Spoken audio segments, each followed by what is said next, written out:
So good morning, everyone. I'm very excited to be speaking with you all today, but most importantly, as a graduate of Georgia Tech, to be speaking with you on behalf of your Venture Lab team, a team which has supported the creation of hundreds of startups based on Georgia Tech's research. Kindly allow me to give a special thanks to Dr. Sundell and Ms. Colleen Michelle for working with IndieBio to facilitate this webinar. So I am Michael Craige, a venture fellow in IndieBio. I'm currently an NSF-funded postdoctoral fellow at Rutgers University. My research focuses on computationally understanding, developing, and clinically adapting drug combination to elucidate prostate cancer progression and treatment response. Now, before I took the research position at Rutgers, I founded a clinical and scientific informatics consulting firm that worked with clients across the US and Canada. So I would say I do have some entrepreneurial skills in addition to my venture fellowships. Again, welcome to today's IndieBio session. Let me start again by introducing our team. I am unable to see who's on the call with us right now. So if anyone from IndieBioNY is on and you'd like to introduce yourself, please jump in and introduce yourself. Otherwise, here's our team. Ready to work with each of you to solve some of the biggest challenges in the bioscience and bioengineering space that we're currently working on. I'll pause for a minute and invite anyone on the call from IndieBio to hop on and say a quick hello. Yep, I'm not sure if you can hear me. Hey, I'm Alex Daniels, and I'm the senior analyst here at IndieBio New York. So it's a pleasure to kind of be online with you all, and having Michael present what we do, and looking forward to seeing what can come out of this, and all the fantastic technology coming out of this institution we've been looking at for a long time. So happy to connect with any of you afterwards. But yeah, I'll pass it back to Michael. Thank you. Great, thanks, Alex. Is there anyone else? I'm sure others will join as we go along, but if anyone else comes on, please feel free to introduce yourself. So we have started over 1,000 companies, and we have got over $1 billion plus asset under management at IndieBio. So a bit more about the background of IndieBio. SOSV is the VC arm that IndieBio lives under. If you haven't heard of IndieBio, we are one of the most active startup investors in the world. We invest in a huge numbers of companies every year. We are typically the first institutional check that goes into companies. So we work on very early stage companies at the pre-seed stage, so to speak. So IndieBio backs startup, as I stated, at the pre-seed stage. This is typically when they're coming out of either universities or any startups taking their first institutional financing from private investors. Again, the money that we invest in your companies come from our SOSV fund, which is our main fund. And like I said before, SOSV is one of the most active early stage investors in the US. We are one of the first VCs to put a $2 million biotech lab in our offices. We were the first accelerator to systematically write small checks into radical ideas using biology as technology to disrupt market outside of healthcare. That portfolio of company now has a cumulative enterprise value of over $8 billion, despite the average company being only 3 years old. Under the SOSV umbrella of companies, we have HAX, which is based in Shenzhen, Tokyo, and New Jersey. HAX focuses on companies with hard tech in the hardware space, such as robotics, energy transition, climate tech, and so forth. We also have Orbit, which is based out of Shanghai, Taipei, and New York, which focus on startup in the digital economic space, such as crypto and fintech. I'm a huge supporter of the I-Corp program. By the way, my research is funded by the NSF. So I-Corp is a great program. I have worked with several research teams as an entrepreneur lead. So what you do in this program is very critical and would lead towards IndieBio when it comes to funding. you have put in all this work to commercialize your innovation. And I know that you have worked really hard during iCorp because I've been there. Well, this is why I'm here to talk with you. Your next step is to come and start talking with us. Why? Because we want companies that come out of iCorp who understand what it's all about. You have done all this training through the various stages of iCorp that you've gone through. You can now speak our language, and you are now familiar with working in a startup setting. You now know about getting out of the building for customer discovery, the business model canvas, the market opportunity analysis, and these things you will take with you from iCorp program that leads right into the IndieBio program. So you now speak our vocabulary, and we use these terms and language day in, day out that you're already familiar with. So I strongly encourage companies that comes out of iCorp and universities to talk with IndieBio. If you can identify your company to fit in any one of these categories, then IndieBio is the obvious program for you when you're ready to take on your first institutional financing from private investor. We have industrial biology, consumer biology, therapeutics, future of food and agriculture, device, diagnostics, and computational biology. So if you see your idea, your innovation that fits in any one of these 6 categories, then you are in line and ready to speak with us. Let me restate that in IndieBio, our mission is to turn scientists and engineers into entrepreneurs who can save lives and save our planet.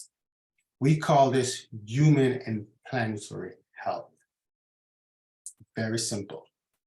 So if you are solving some of the biggest challenges in human and planetary health, please let us know.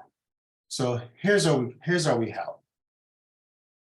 We operate as a unique startup development program that runs for 4 months. We do 2 cohorts twice per year, 10 to 15 companies in New York and also in our San Francisco offices. We provide rent-free lab space and co-working space, and our program starts again in the spring, March, April or so, and the second cohort typically around the fall that runs into the spring of the following year.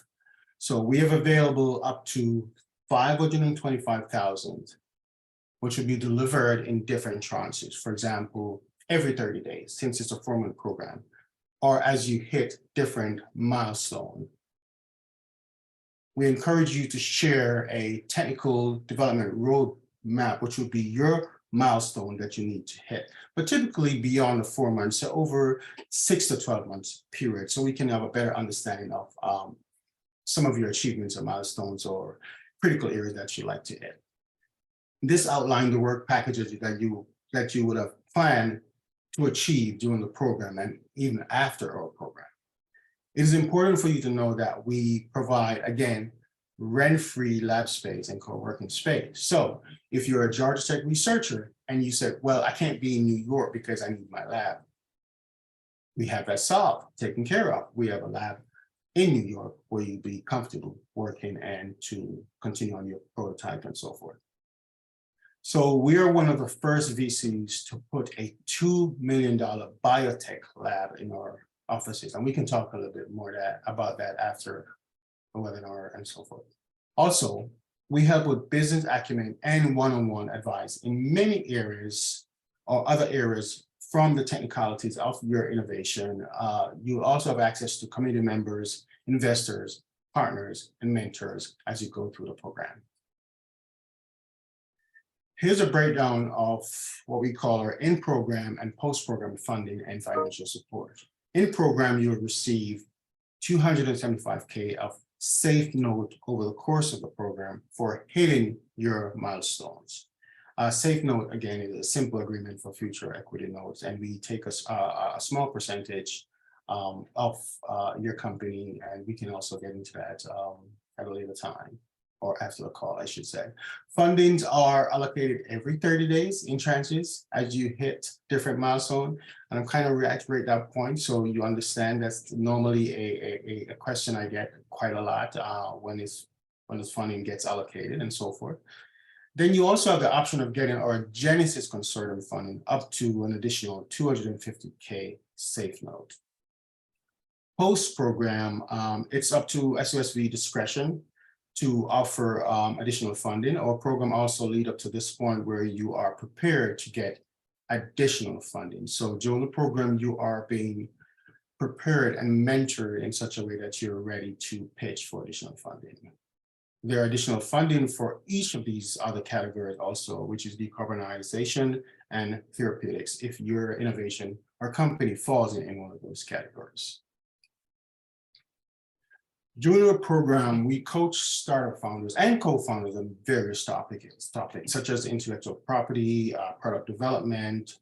We also provide a space for you to create a proof of concept, prototyping, redesigning, remanufacturing, so to speak, in the lab, that is. The program also provide both hard and soft skills from mentors, resources that are available to you to develop your fundraising skills, to grow and to build your companies.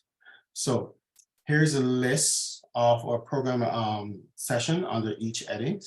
We offer pro bono legal advice, also very important, to help with your patent and even any regulatory changes or legal issues that you may be facing. For business support, we offer these services, and for fundraising skill development, we also offer these resources. Here's a timeline of our program and what it looks like, what your schedule looks like, and that would lead up to what we call a demo day. Demo day is for you to show off your companies and what you gain throughout the program. Demo day are for you to make an impact on investors. It's like your TED Talk. It's your big day. So one thing I want to point here is what we call Pillar of the Week. Pillar of the Week is your end of week section where you share what your team wins. You got a letter of intent, you have acquired some customer, you have signed a strategic partner to help you move forward. This is a big win that we encourage you to continuously achieve as you go through the program. First customer, achieving investment, and so forth. Any kind of traction is a big win.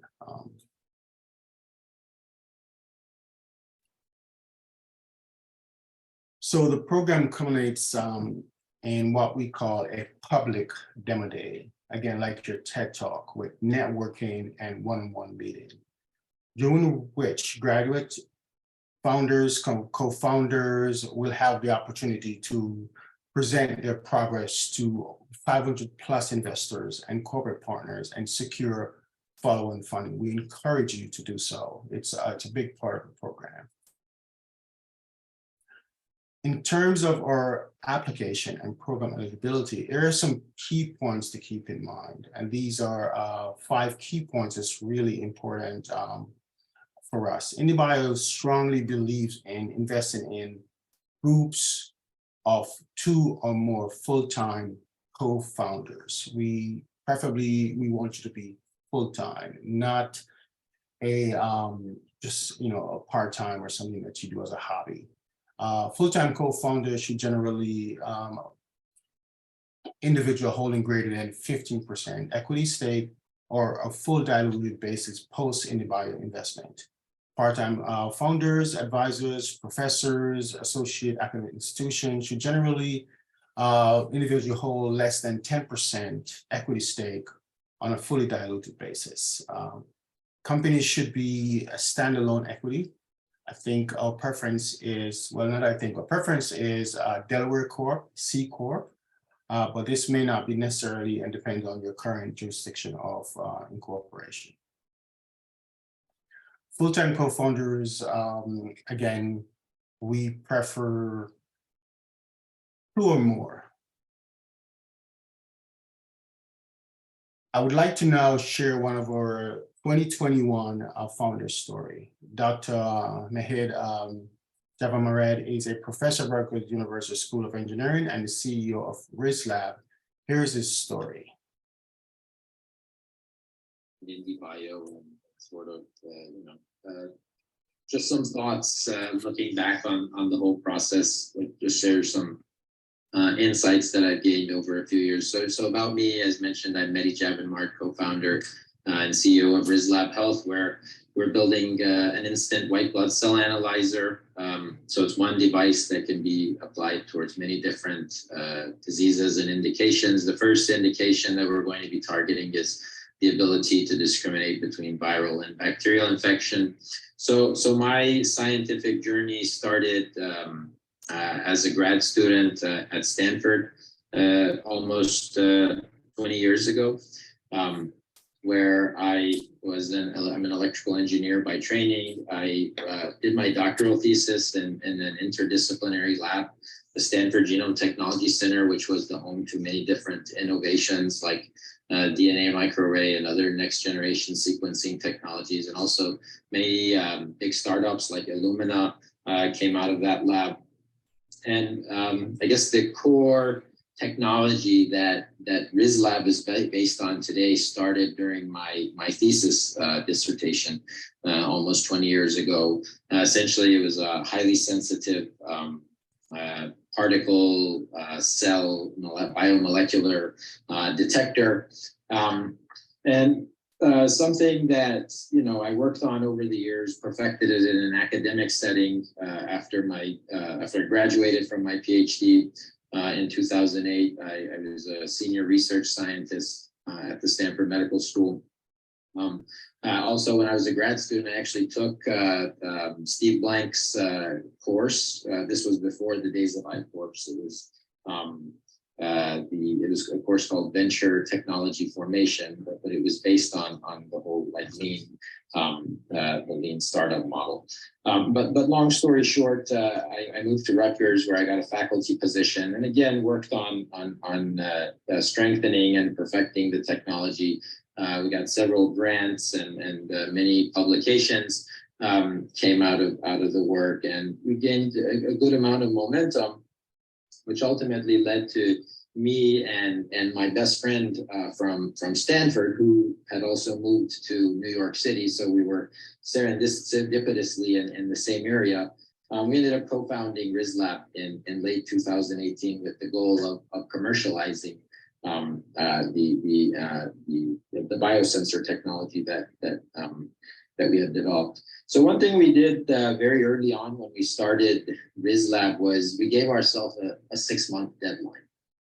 Where we said, okay, look, we're going to see what kind of we're going to work hard. We're going to do this. We're going to see what kind of traction we can get in 6 months. We're going to apply for grants. We're going to talk to investors. And if we're successful, then great. We're going to go for this full force. And, if not, then we'll both move on.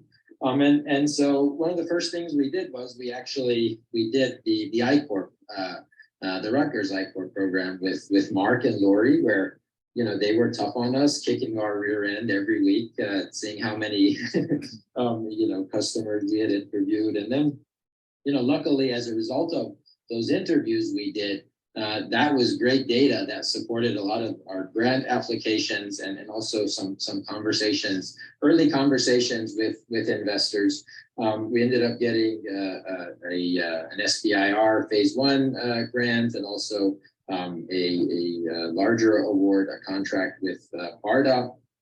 And so this was great ammunition for us to further de-risk the technology and get more data, enough to go in front of investors. One challenge we had was, as a result of the whole Theranos scandal, whenever we would talk to people about a drop of blood, people were skeptical. And so we needed those grants in order to further de-risk the technology. About a year ago, I think we were very blessed and privileged. We got introduced to Steve and the team through some connections that we had. Luckily for us, Steve, we resonated with each other, and Steve and the team invested in us. We got into the IndieBio program. which was a great experience. I like to call it I-Corp on steroids. What you learn in I-Corp, it doesn't end. That's pretty much the whole journey. That you know, the push that you get, the fast pace that you have to move with, that's great, because that's the kind of pace you have to move with as a startup. And when you do IndieBio, it really take it to the next level.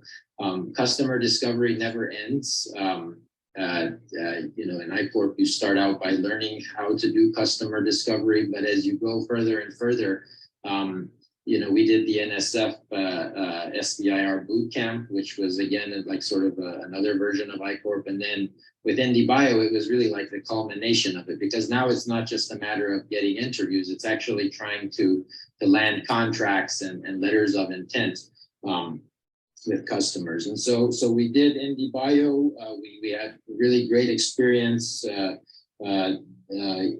with the program, and then we got into hacks. And so we've been doing hacks for the last 6 months, which is like a sister accelerator program to IndieBio, where the focus is on helping you turn your prototype into a manufacturable product. So I like to say that we got the best of both worlds in being able to work with both IndieBio and hacks. So I think that's a summary of my journey.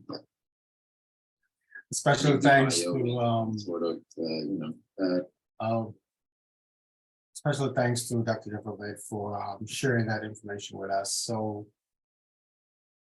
yes, so at this point, let me end by asking you to look at your companies from a couple different lenses. When you get ready to talk to us or come to see us or apply to a program, ask yourself, is there a huge technical innovation that gives your company an unfair advantage? Meaning, are you better than your competitors? Second, what is the product or solution being made from your technology that is something desirable in the marketplace? What's the demand for your product? So number 2, 3, what is the best business model? How will you make money? And can the company scale to become a big company, such as into additional market or additional products and so forth? And fourth, can the company touch 1 billion people or make $1 billion? Why? This is the impact and suitability for, I would say, any venture capitalist firm to take a good look at your firm beyond the founders and the innovation. And finally, who is the team? And is your team, this team, the right team to do this? And so thank you all for allowing me to present today. If you have any questions, please feel free to ask now. I don't know if there's some questions in the chat, but thank you very much.